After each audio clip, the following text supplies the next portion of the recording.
Сіздермен мен Green Oasis ландшафтық жобалар байқауының Ақжайық мектепалды тобының тәрбиеленушісі Ерғалиева Аружан Амантайқызы. Біздің 47-ші бәйтерек бөбекжайы мектеп жасына дейінгі балалардың экологиялық сауаттылықтарын арттыру жолында жұмыстанып келеді.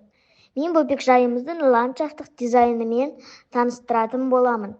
Бөбекжайымыз бірнеше негізгі бағыттарға бөлінеді. Құм қалашығы.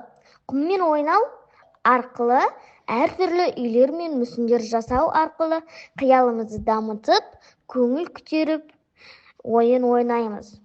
Ал бұл біздің гүлдер бағымыз.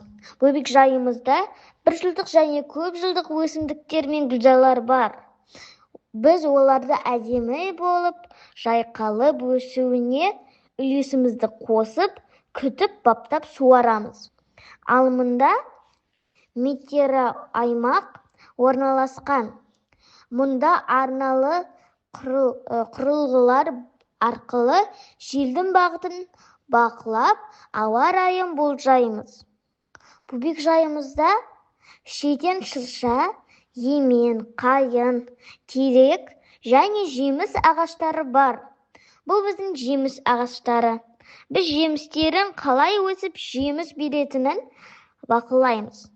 Ал мұнда көкөністер өсіруге арналған жылыжай орналасқан. Біз өсімдіктерді суарып, күтіп баптаймыз. Ал мұнда денемізді шынықтыруға арналған ойын алаңы орналасқан. Денсаулық бәрінен де маңызды. Сондықтан үнемі таза ауада денемізді шынықтырып жүруіміз қажет. Ал мұнда бөбекжайымыздың аумағындағы өсімдіктерді суаруға арналған құрылғылар орналасқан.